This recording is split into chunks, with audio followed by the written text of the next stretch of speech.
Hola a todos y bienvenidos al episodio número 272 de Salud Financiera. Hoy vamos a ver el caso número 53 de las finanzas de tu vecino. Esta vez un caso con menos detalles, un poco más personales y de filosofía de inversión, pero también con una cartera interesante y con unas dudas que me van a permitir aclarar algunos conceptos. Si quieres enviar tu caso, recuerda que lo voy respondiendo por orden de entrada, escrupulosamente. A veces tardo más porque no todos los días hablo de las finanzas de tu vecino, no tengo este tipo de casos, voy introduciendo algunos otros temas para que quien no le guste esta sección no se vea obligado a dejar de escuchar toda una semana el podcast, pero voy añadiéndolos por orden de llegada y luego cuando alguien me vuelve a preguntar, vuelve a la cola, porque si no es el sistema más justo que he encontrado para ir respondiendo, porque hay algunas personas que me escriben que conozco y tengo afinidad y podría sacar el caso, pero es cierto que voy siguiendo escrupulosamente el orden de llegada de cada uno de estos casos para responderlo. Si tú también quieres enviarlo, recuerda que es totalmente gratuito, que no es una recomendación de inversión y que puedes hacerlo al 614-239-639, aunque me gustaría más que fuese al mail preguntas.saludfinanciera@gmail.com, ya que así te permite una mayor extensión y también compartirme archivos, un Word. Muchísimas de las personas que me envían sus casos me comparten un Word, un Excel, donde hacen seguimiento de su cartera, sus finanzas y donde también me comparten algunas reflexiones. Vamos al caso de hoy y os cuento que estamos ante una persona. Voy a poner la primera cartera, la foto de la primera cartera, pero os voy a dar un poco más de contexto, ¿vale? Estamos ante una persona que tiene un horizonte temporal, según sus palabras, de muy largo plazo, con 50 años, y su objetivo de la inversión es incrementar el patrimonio hasta la jubilación. Me decía, lo típico, no perder con la inflación, y nos cuenta que tiene una gran capacidad de ahorro. Nos ha compartido un Excel, que vamos a ver a continuación, donde tiene su cartera tentativa actual. Es decir, una cartera que tiene ya creada con una estructura y donde quiere añadir algunos productos o nos da a entender al menos eso. Y es aquí donde le entran dudas a la hora de añadir esos productos. En los X-Ray que os he mostrado ya están incluidos esos productos con el peso tentativo que quiere dar. Pero toda la situación que se ha generado en abril de 2025 en los mercados financieros le genera dudas acerca de si añadir esos productos o no en cartera o si debería cambiar algo su filosofía. Y luego os voy a leer. Dice, viendo las caídas que hay y que ya hay fondos que dan rentabilidad nula o negativa a 3 años, hemos de reconsiderar algunas de las selecciones que teníamos para invertir. Un ejemplo, Asvalor Internacional. Lo estaba siguiendo y tenía previsto incluirlo en mi cartera, ayudado por tus recomendaciones en respuesta a otros seguidores.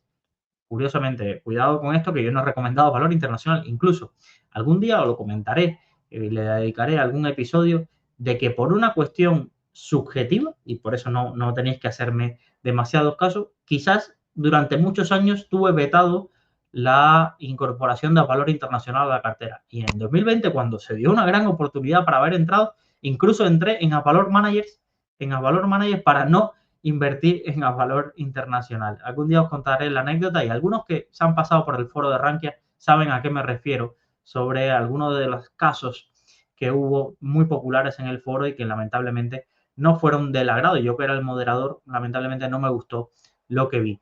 Lo estaba siguiendo y tenía previsto incluirlo en cartera, ayudado por tus recomendaciones en respuesta a otros seguidores, pero veo que está con una buena caída y ya da rentabilidad cero en 3 años. Hay que replantear de nuevo con el panorama actual los fondos que estamos evaluando, o Asvalor, siguiendo con el ejemplo, sigue siendo un buen fondo de diversificación.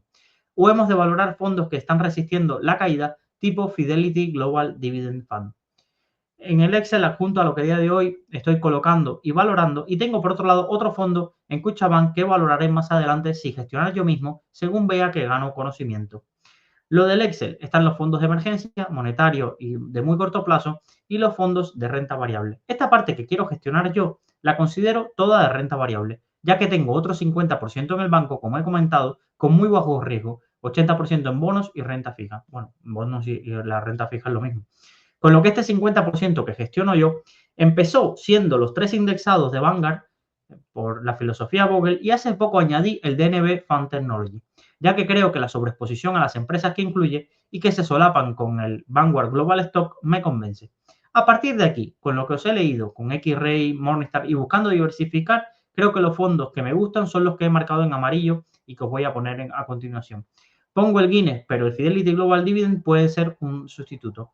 No sé cómo la ves en los porcentajes que tengo de cada uno y soy consciente del mayor peso en el indexado global, pero de momento sigo convencido con lo que el señor Bogle nos explicó en su libro. Disculpe un email tan largo, para mí no os preocupéis, que el día que me toca vuestro mail, prefiero que haya muchísimos detalles. No penséis que, bueno, como me lo he enviado tan largo, no. Es que os le dedico una mañana o una tarde según pueda grabar. Por ejemplo, ayer tuve que grabar en la mañana porque en la tarde fui a Madrid, a un viaje relámpago a Madrid a participar en Tu Dinero Nunca Duerme, que saldrá en agosto de 2025, el 31 de agosto. Así que apuntároslo, que ese día no se os puede olvidar escuchar este programa que sale vía podcast y también en YouTube. Creo que os va a gustar porque creo que no dejé títere con cabeza. Pero volvamos al caso, que me distraigo. Aprovecho tu ofrecimiento para que pusiera el caso y de paso que me aclararas las dudas sobre los fondos que ahora están en pérdida, pues si me ayudas, estupendo. Vamos a ver estos fondos que tiene en esa cartera. A día de hoy, esta es la estructura de la misma. ¿Y qué pasa? Que él quiere añadir estos otros 5 fondos. Para los que estéis escuchando en podcast, la estructura sería el Vanguard Global Stock Index, el MSCI World, un 19%, Vanguard Emerging Markets, un 3%, Vanguard Small Caps, un 2%, DNB Fund Technology, un 7%. Luego vamos a un 44% entre dos fondos monetarios, el Ostrom Ultra Short Term y el AXA Core Term, con 20 y 24 y 20% respectivamente. Y luego hay 5 fondos a los que le quiere asignar un 5% de peso. Y aquí van las características. El Lion Trust Europe Strategic Equity, creo que se llama así, déjame comprobarlo, porque si no, con estos nombres en inglés, sí. Lion Trust European Strategic Equity Fund, ¿vale? Ese es justo el producto que quiere añadir. El M&G Europe Equity, vamos a ver exactamente cómo se llama, que lo tengo aquí. M&G European Strategic Value Fund, este sería el otro producto que quiere añadir. El Guinness Global Equity Income a valor internacional y Hanco Global Value. Todos estos productos con un 5%. Antes de adentrarnos en el análisis de la cartera, él nos hace una pregunta. Oye, tenía uno de estos fondos en seguimiento, pero con las caídas actuales quizás debería renunciar a este fondo porque quizás no es tan bueno como yo pensaba. Y aquí es un punto donde yo os cambio la filosofía. Si ya has hecho tu asignación de activos, ya has hecho el siguiente paso, buscar dentro de esa asignación de activos los mejores fondos y decides quedarte con un tipo de fondo o una estrategia, si ha caído mucho en el periodo justo en el que tú quieres aportar, deberías estar celebrándolo. Yo sé que esto queda muy bien decirlo aquí, pero a todo el mundo es normal que le entren dudas. Oye, está cayendo, esto puede seguir cayendo más, me habré equivocado en mi selección de productos. Incluso él lo comenta ahí, no, es que le has comentado a otra gente que a valor internacional es muy buen fondo. Entonces eso puede decir, oye, yo tampoco lo tenía tan claro, no he hecho todos mis deberes para conocer en profundidad en qué está invirtiendo este producto y es normal que si veo una caída ahora me genere dudas. Pero lo normal, y yo ya os digo, cuando yo tengo la focus list en la que estoy terminando de trabajar y que le quiero compartir a los estudiantes del curso de fondos y a los que han leído el libro, una de las cosas para las que hago la focus list es para tener un poco en el radar los productos de muy buena calidad que hayan caído. Es normal, los fondos no tienen una rentabilidad, vamos a decir así, estable y sostenida en el tiempo. Eso solo se ve para agentes de VB o de Mediolanum, de estos que se pululan por LinkedIn. Tenéis que entrar a LinkedIn si no conocéis el LinkedIn financiero, es buenísimo. Solo te sale o Threads, esta aplicación de Instagram. A veces me paso por ahí a ver algunas cosas y te sale el típico post con una gráfica súper perfecta. Si en el año 1990 hubieses invertido en el S&P 500, este habría sido la evolución de tu capital. Y yo digo, sí, claro. Las caídas no existieron, la curva, los costes no existen, como lo replica, pero bueno, no voy a entrar ahí, pero cualquiera que me escuche, que sepa y se pasee un poco por el LinkedIn de mundo de finanzas y Threads de finanzas, es como para, vamos a decir que es para descojonarse vivo realmente, disculpar la expresión, porque utilizan una terminología tan sencilla y tan básica que luego dices, pero si se te cae el argumento, es que no voy ni a comentarte porque no vas a entender ni por dónde viene toda la crítica que se le puede hacer a una argumentación tan básica como esa. Pero bueno, volvamos a la pregunta que nos hace. Y yo lo que creo es que mirad cómo cambian las cosas. Aquí tengo el As Valor Internacional. As Valor Internacional, si miramos la ficha de Morningstar, nos dice que a 3 años anualizado tiene una rentabilidad del 6,50. A 5 años anualizado un 28,21. Desde el lanzamiento un 9,29.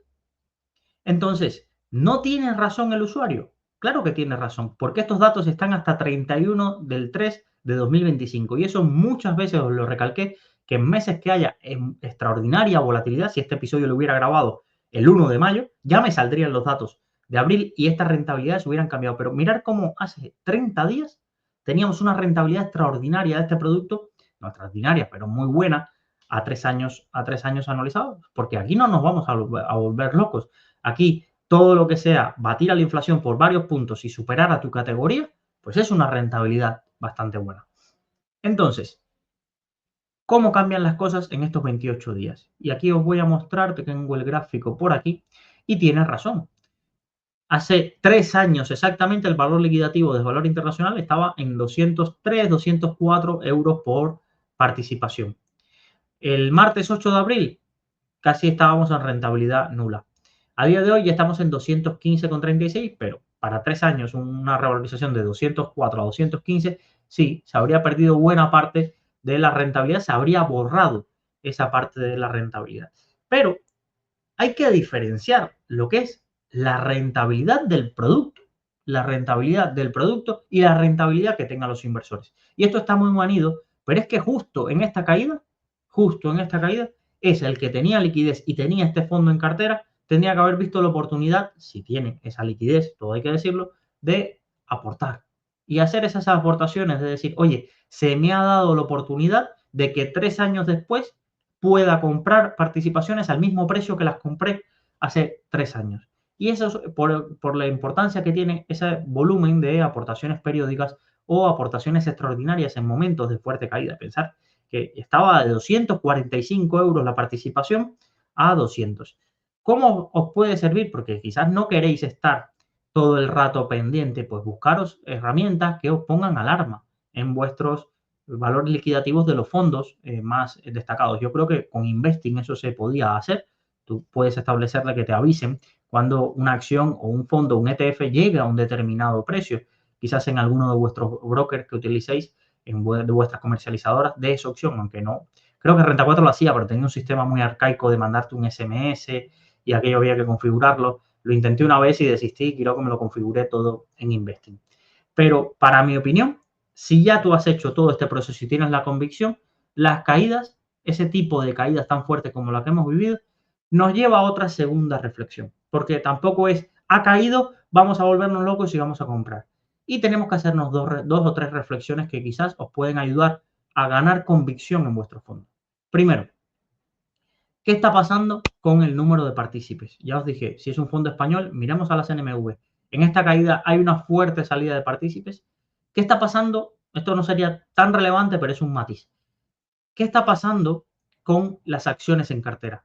¿Ha habido alguna pérdida permanente de capital para que este valor liquidativo caiga con fuerza? Es decir, ¿cómo podemos ver esa pérdida permanente de capital? ¿Ha habido alguna empresa que haya ido a un Chapter 11 dentro de las que está en cartera? ¿Ha ido alguna empresa que ha hecho una ampliación de capital muy dilutiva que haya hecho perder buena parte del dinero a los accionistas existentes? ¿O simplemente son caídas bursátiles, pero que no han tenido un reflejo en las métricas que está reportando cada trimestre estas compañías?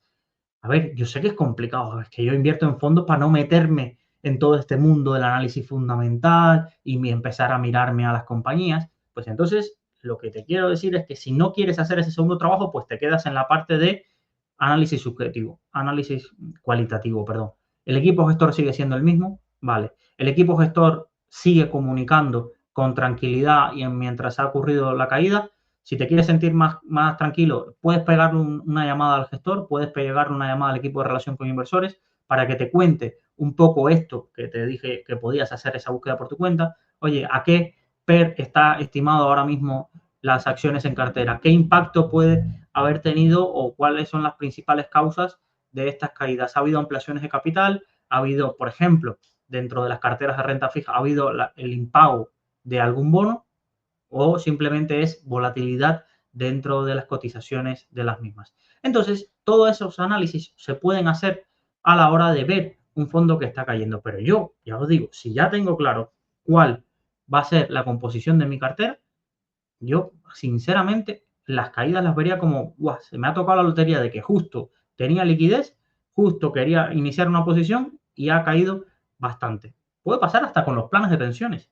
Los planes de pensiones, tú tienes todo un año para decidir cuándo haces las aportaciones. Hay gente que pone, se olvida y pone los 125 euros según porque sé que en las forales Navarra y el País Vasco creo que puedes aportar un poco más y demás. Pero bueno, vamos a pensar en el territorio común de España, entonces, que puedes hacer esas aportaciones mensualmente, pero tienes un límite. Si eres autónomo se amplía también, o si tienes personas con discapacidad a tu cargo, bueno. Pero lo que os quiero decir, a mí, por ejemplo, tenía una persona llegada que tiene una aportación al plan de pensiones y justo en abril de 2025 le dijo, no esperemos más. Ha caído tanto que me parece interesante hacer la aportación justo ahora. Y eso es una de las cosas que podéis hacer, ir buscando el timing. Oye, y si no, pues ya la haces en diciembre, casi el último día que puedas. Y pues bueno, has tenido ese patrimonio así de forma disponible y no te olvidas de a qué valor liquidativo compraste y demás. Eso es cuanto a los valores internacionales. Pero por su mensaje, primero me preocupaba que pensara que es una recomendación mía. Sí, es un excelente fondo, pero porque solo tenemos que ver lo que hablamos de la consistencia que había tenido y no más que la consistencia, las rentabilidades extraordinarias que tenía frente a su categoría en momentos puntuales. También hubo una travesía por el desierto bastante grande con este fondo donde aparecieron muchísimos haters y muchísimas personas que pensaban de que este equipo de gestión se le había olvidado lo que habían aprendido en los 20 años casi que estuvieron juntos, no, 15 años que estuvieron juntos en Bestinver. Pero bueno, más allá de eso, yo digo, me vale lo mismo para valor internacional que si quieres entrar en Cobas, que si quieres entrar en Brandes Global Value o cualquiera de estos productos. Que haya una caída no es un sinónimo de que tu tesis esté equivocada, a no ser que tu tesis sea que tu fondo solo va a subir. Y esto ya os digo, que a no ser que estés ante un fondo monetario y nuestros tipos de interés nos mantengan en positivo, esto no ocurre. Esto en realidad no ocurre con ningún otro producto con una curva de crecimiento del capital o del valor liquidativo así tan bonita y tan perfecta hacia arriba. Segundo lugar, voy a aprovechar esta cartera para hacer algunos matices que creo que hay que entender sobre un producto que me estáis preguntando mucho, os responderé a los que me habéis preguntado. Veo muchas personas que escuchan un episodio y sustituyen fondos de su cartera para añadir alguno de los que estamos hablando. Y se me ha dado el caso en 2 o 3 ocasiones con lo del Hanco Global Value. Y yo quiero matizar.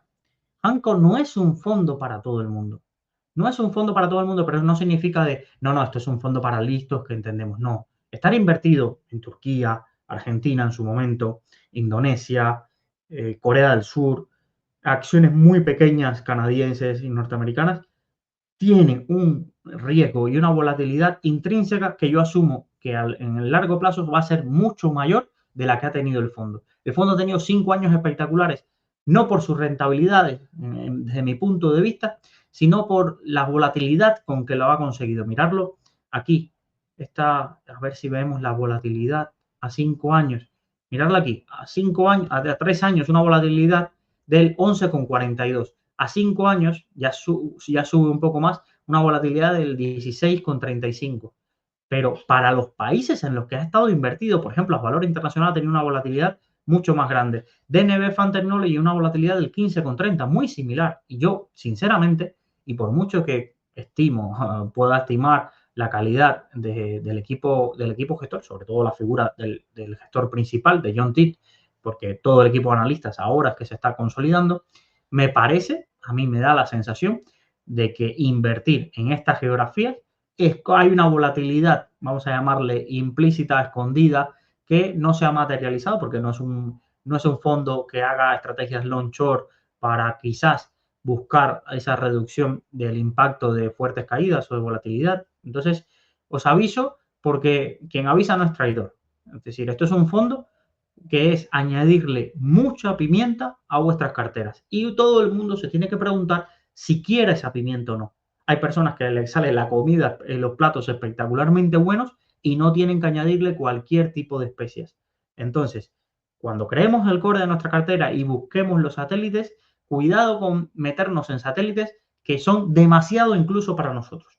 Demasiado incluso para nosotros. No quiero decir que a Hanco le va a ir mal o que esa volatilidad va a aparecer en 1 o 2 meses. No lo sé cuándo va a pasar. No lo sé cuándo va a pasar, si ocurrirá, si yo lo veré o si simplemente tendré una capacidad de análisis tan buena de encontrar las acciones a precios de derribo y que encima no ocurra cuando no tengan una volatilidad tanto al alza como a la baja sus precios. Pero a mí me da la sensación de que esas geografías y muchas veces la volatilidad de ese riesgo país en el que en el que se está invirtiendo, creo que no va a ser esos resultados ni esas rentabilidades de los últimos 5 años, ni tampoco acompañado de esas volatilidades. Ahí lo dejo. Por el resto y por lo demás de la cartera, pues os animo a darle un vistazo a este fondo de Lion Trust, European Strategic Equity. Fue un fondo, creo, lanzado en 2014. 2014 creo que tengo por aquí anotado que se lanzó el producto. Desde entonces ha sido gestionado por James English Jones y Samantha Gliff.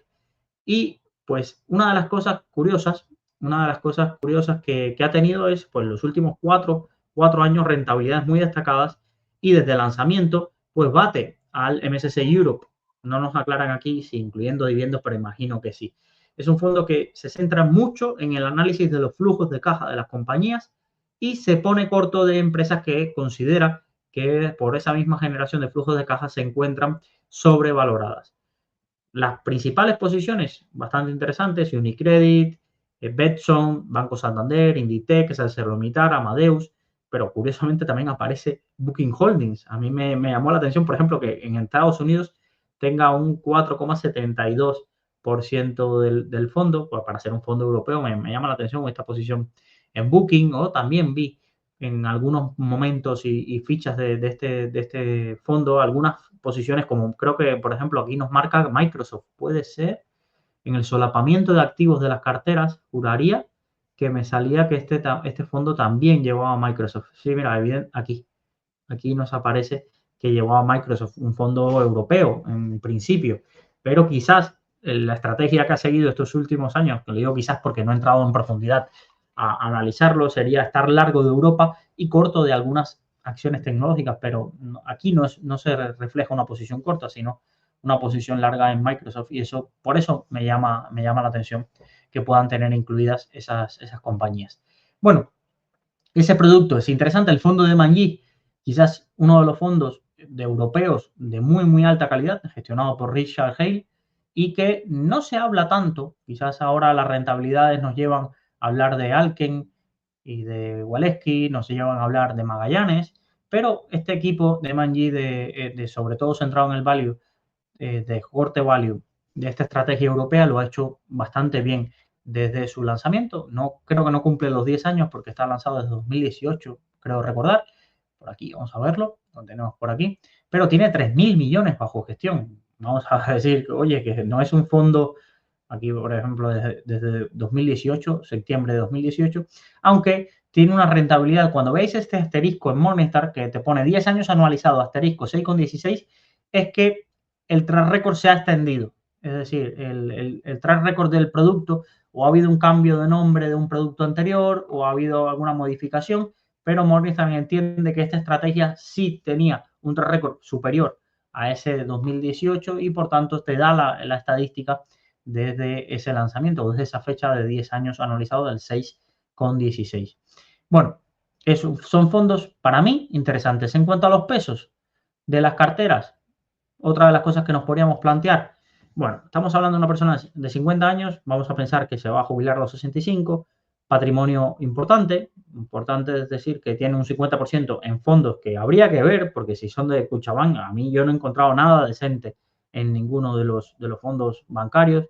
De verdad, me gustaría incluso hacer esa reflexión, que si alguien se anima a decir, mira, este fondo cumpliría todos los requisitos cualitativos y cuantitativos para añadir un fondo bancario español dentro de las carteras y que sea mejor o que mejore algo frente a un indexado o frente a un fondo de gestión de activos de esa misma categoría. Me gustaría encontrar uno para al menos decir esta regla que yo digo de no le compres nada a ningún fondo, a alguna entidad bancaria, se cumpla, tenga una excepción, al menos una.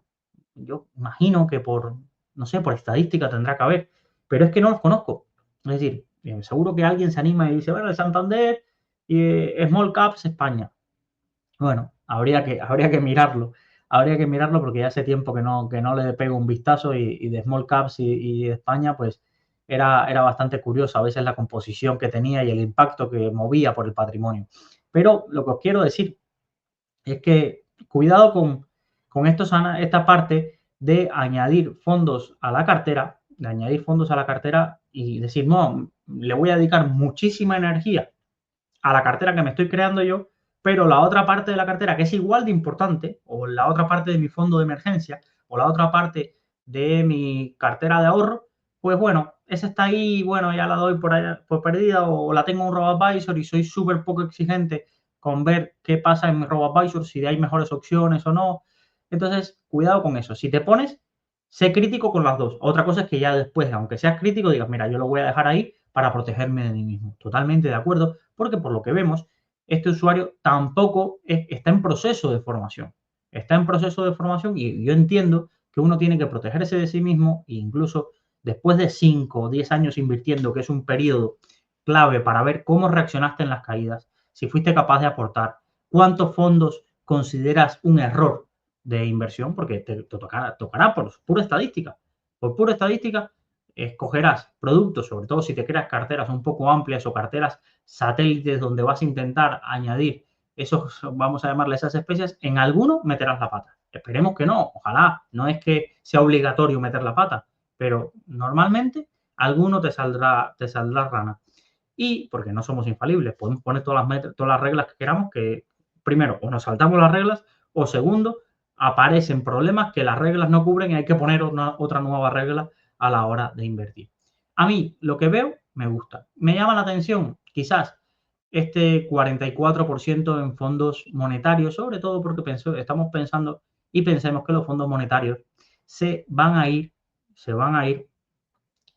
poco a poco van a ir diluyendo las rentabilidades y situarse, seguramente los veremos situados incluso por debajo de la inflación o muy, muy cerca de la inflación declarada en España. Entonces, tanto pesos monetarios me lleva a ver que estamos buscando dentro de la cartera ese control de la volatilidad y se consigue, es decir, es una cartera que como está diseñada a día de hoy, primero, no hay casi correlación entre los productos, añadir monetarios, un fondo long short, el value, veamos la foto que nos queda de muy, muy baja correlación entre todos los productos, una volatilidad a 5 años de 6,69, unas rentabilidades en los últimos 5 años del 11,20 anualizado, que es el mejor periodo que ha tenido esta cartera, una máxima caída de cerca del 10% y un peor periodo anualizado del 5,36. Es una cartera que para tener casi un 40% en fondos monetarios, tiene un 40% en fondos monetarios y solo un 52% en acciones,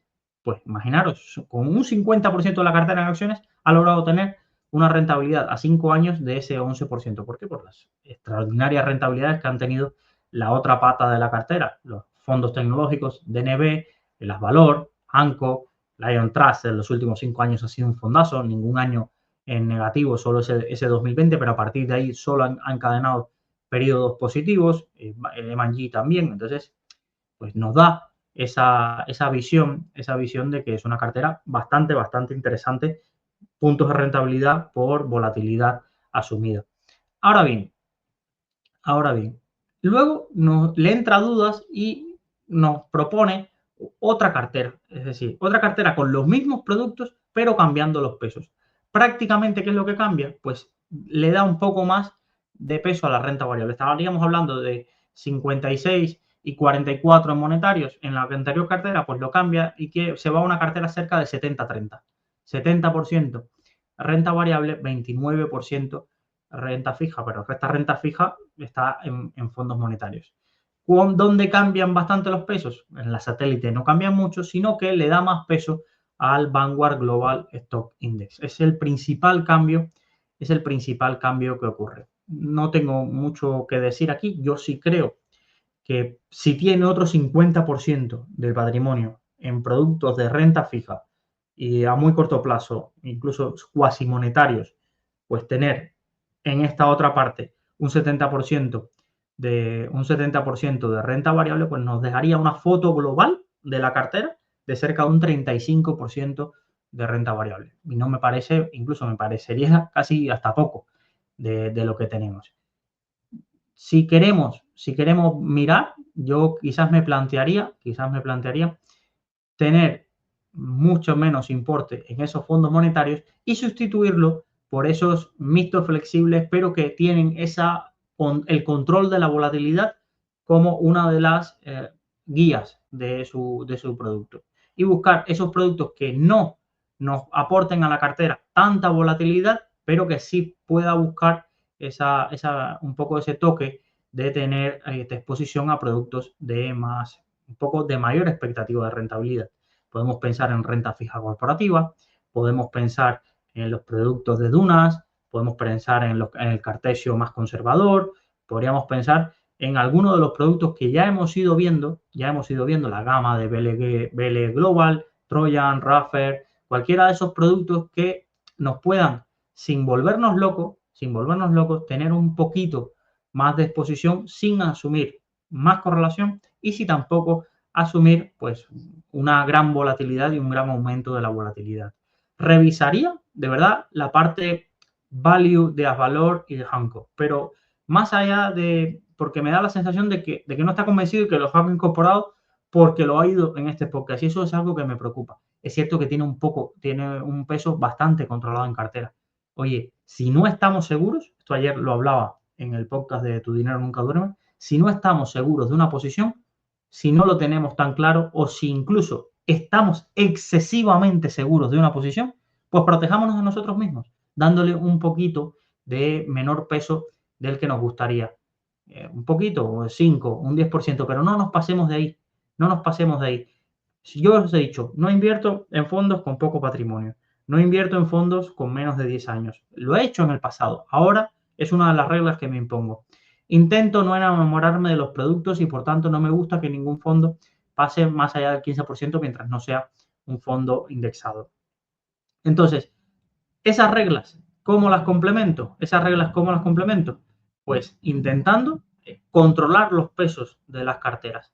Ahora bien, tampoco puedes crear una cartera con pesos del 2%. No puedes crear 50 fondos, una cartera con 50 fondos del 2% y dices, mira, tengo controladas mis apuestas. ¿Por qué? Porque al final tus aciertos y toda la retahíla de seguimiento que vas a tener de los productos, vas a tener una rentabilidad seguramente muy similar a las que tendrías con un solo producto y con un índice, porque 50 productos, no hay 50 estrategias que inviertan en 50 clases de activos diferentes como para tú tener una exposición distinta y ir rascando, no tiene sentido. Pero este tipo de carteras con 8 o 10 fondos sí se prestan mucho juego para, oye, crearme mi parte core, ir añadiendo un poco las estrategias satélites, pero sin volvernos locos de meterle muchísimo peso a esas estrategias satélites y, volviendo a lo que decía antes, siéntate libre de hacerlo. Que yo no quiero sentar cátedra. Hoy se lo comentaba alguien en Substack. Que yo te diga lo que yo hago o lo que yo haría no significa que es lo que está bien. Y sé que es fácil confundirlo porque ahora mismo muchos de vosotros tenéis una visión con un sesgo de autoridad. Lo ha dicho Luis. No, lo ha dicho Luis porque es lo que haría Luis. ¿Significa de que ese producto sea malo porque Luis no lo tenga en cartera? ¿Significa que ese producto sea malo porque Luis le haya dicho a un oyente de que para su caso en particular, para su perfil de riesgo y con viendo los otros fondos que tenía en cartera, algún producto no me encaja? No significa que el producto ni sea malo ni no valga la pena. Si es un producto bancario, sí es malo. Vamos a estar claros. Si es un producto que va a gestionar Hugo Ferrer, es malo. Es decir, ahí soy subjetivo todo lo que queráis y no me muerdo la lengua a la hora de ir por delante. Si es un producto que se va a costes y comisiones de 3-4%, pues ya me tiene que traer por qué debería tenerlo en cartera o cosas así. Pero ya os digo, en mi opinión, la mayoría de carteras y casos que me estáis llegando ya vais dando, porque habéis escuchado muchos episodios y tenéis carteras que lo que os falta es el convencimiento vuestro para en momentos de caída o la convicción de sigo el rumbo. Sigo el rumbo. ¿Que hay caída? Pues me da igual, yo estoy aportando. Me da igual, yo estoy aportando. Ay, que ya no tengo capacidad de aportación, que me estoy acercando al objetivo para lo que creé la cartera, pues entonces tengo que mirar si tengo una cartera adecuada a eso. Pero creo que vamos a ir dando pasos y donde nos vamos a centrar cada vez más, es en entender, y estos casos de las finanzas de tu vecino cada vez van a evolucionar más, a entender por qué un producto sí y por qué un producto no. ¿Qué le decidió? Y que las mismas personas que han hecho su investigación y su asset allocation luego nos expliquen en esos casos, oye, yo escogí este producto porque mira este producto. A mí me encanta cuando alguien me manda una información de un fondo que se lo ha estudiado y que se lo sabe casi mejor que el ventas de esa gestora. Y pasa, creéis que no, pero pasa. Lo que no me gusta es cuando veo fondos y pregunto y empiezo a rascar, oye, ¿y este fondo qué curioso? Por ejemplo, esta estrategia de Lion Trust. Me gustaría entender de dónde la escuchó. Oye, ¿dónde la escuchaste? ¿Por qué la viste? ¿Cómo llegaste a ella? ¿Quieres tener un long short en cartera? Porque ya tienes un fondo para tener exposición a Europa. ¿Por qué añadirle un long short? Todas esas preguntas son las que, si yo me sentara con este vecino, me encantaría hacerle. Me encantaría hacerle porque seguramente iré rascando y si imaginaros que me dice, no, es que fulanito lo tiene y me dijo que es un fondo espectacular, que lleva 4 años sin caer.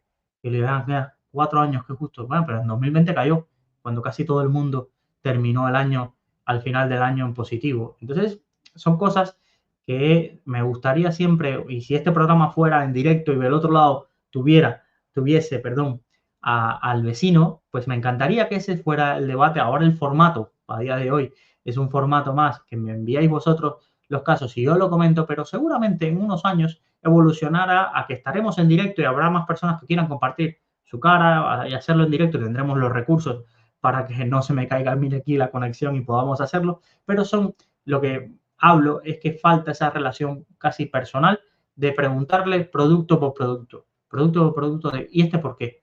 ¿Y esta clase de activo? ¿Y has analizado este otro tipo de producto? ¿Has visto la volatilidad? ¿Confías? Pero eso iremos avanzando y como todo, eso es el siguiente paso que vamos a ir dando dentro vosotros y yo en estas finanzas de tu vecino. Este vecino puede estar tranquilo. A día de hoy, con 15 años por delante, tener 70%, pero que al final va a ser un 35% de su cartera en renta variable con los fondos que tiene, es una decisión seguramente muy sensata. No creo que en ninguno de los fondos que veo ahí veo un riesgo de pérdida permanente de capital. Puede haber momentos de underperformance, donde alguno de los fondos se quede detrás, pero riesgo de pérdida permanente, que es lo que más nos asusta, o riesgo de una gran caída que nos pueda romper con nuestras estrategias, pues no lo veo. Y eso es de lo que me gustaría evitar. Es decir, cuando ya vemos los casos, son cosas que ya estoy contento porque los primeros casos, recordar que venía la gente con fondos de CaixaBank, fondos de Ibercaja, fondos de aquí, y ahora ya estamos debatiendo entre lo bueno, es decir, ya estamos debatiendo entre lo bueno y ya son matices que ya muchas veces son a gustos o muchas veces dependen de uno mismo. Y nos centramos más en esa filosofía. Y yo cuando os leo, intento muchas veces ser psicólogo de vuestras palabras. Y cuando detecto por ahí que hay alguno de los sesgos que hemos hablado, intento entrar en profundidad para rascar un poco porque sé que la cartera en sí, como está diseñada, seguramente no os hará perder dinero, pero si esos sesgos no se tratan adecuadamente, seguramente sí perderás o tendrás un alto coste de oportunidad o terminarás perdiendo dinero. De las dos carteras, creo que la segunda te protege más de ti mismo. Al final, tú tienes una cartera más con peso más indexado, pero a mí ya me gustaba realmente el anterior. Lo único que pasa es que el 44% es en fondos monetarios, es que no lo veo. Creo que si eres un seguidor del podcast y seguidor un poco de la divulgación que hacen en Clano o de los foros, más dividendo, etcétera, podrás encontrar para esa parte donde no quieres una gran volatilidad dentro de la cartera, pero productos que puedan hacerte interesantes y que puedan aportarte ese granito, porque si no, ya tienes un 50% de dudosa inversión. Vamos a llamarle, porque a mí ya lo de Kucha fue como, a ver dónde está esto. Ahora, dentro de este otro 50 que ya les ha aportado esa calidad de los productos, tener un 44%, es decir, casi la mitad de ese patrimonio en un producto tan conservador y que, como está a día de hoy, solo va a perder un poco de cada vez, te va a dar un poquito menos de rentabilidad, creo que es demasiado peso. Si lo quieres para tener capacidad, y más me decías, tenías capacidad de aportaciones periódicas, tienes el otro 50% en el otro lado, no sé, me da la sensación de que aquí creo que puedes darle un poquito más de calidad a la cartera en ese apartado. Para no ser redundantes, lo vamos a dejar aquí. Como siempre os digo, en la newsletter yo soy fatal hablando. ¿Por qué? Porque no tengo guión, muchas veces uso coletillas, muchas veces no tengo mi día más brillante a la hora de pararme y hablar delante de una cámara, pero en la newsletter sí me intento tomar el tiempo para reflexionar y por eso estos casos nunca salen el día que se graban, nunca salen ese día en la newsletter, que sería para mí lo más sencillo. Y así me olvido, sino que me doy unos días para sentarme y volver a analizar el caso. ¿Trabajo doble? Sí, pero creo que muchos no ven el valor, o no lo conocen, no se puede valorar lo que no conocen, pero creo que hay muchísimas personas que escuchan este podcast que no están suscritas a la newsletter y creo que se pierden un buen complemento para esta divulgación. Yo sé que a todo el mundo no le gusta recibir un mail de lunes a viernes, ya no envío sábados y domingos, porque a mí también me libera mentalmente de esa preocupación de tener que estar todos los días escribiendo. Escribo de lunes a viernes cuando tengo algo que juntar. A veces respeto los festivos porque si tengo festivos pues no escribo, o si no estoy bien pues no escribo. Y lo que os comento es que muchas veces lo que escribo, lo que hablo aquí, allí lo complemento de una forma quizás más detallada y donde quizás también los comentarios, la gente en YouTube se anima mucho a escribir. En iVoox tengo mis fieles que también me escriben, pero se va un poco difuminando esos comentarios entre la plataforma según que lo escuches. En Spotify, no sé si me escriben porque o no sé si se puede hacer comentarios porque nunca he recibido uno, pero os agradecen las estrellas que estáis poniendo ahí. En Amazon, por ejemplo, se hacen reseñas del libro, pero en Substack, que es la plataforma donde tengo la newsletter, se puede ver el histórico de lo que te han comentado y es algo que aporta bastante desde mi punto de vista porque hay otras opiniones y de seguramente personas que saben muchísimo más que yo. Muchísimas gracias a todos por estar otro día más. No sé cómo me aguantáis tanto, no creo que... Yo a veces me pongo a pensar, no hay nadie, lamentablemente, me encantaría poder decir que tengo muchísimas personas a las cuales le hablo durante 40 minutos y me escuchen. Y eso sois vosotros. Y eso sois vosotros. Creo que a mi mujer tengo que contabilizarle cuánto hablamos en un día, pero creo que no creo que llegue a una hora de conversación así como estoy teniendo y que alguien escuche y que le parezca que aporto algo, pues es algo que vosotros tenéis, siempre os digo, muchísimo más mérito que yo, porque hay muchísimas más cosas que escuchar, yo solo tengo una cámara a la que hablar. Nos vemos mañana en otro episodio de Salud Financiera.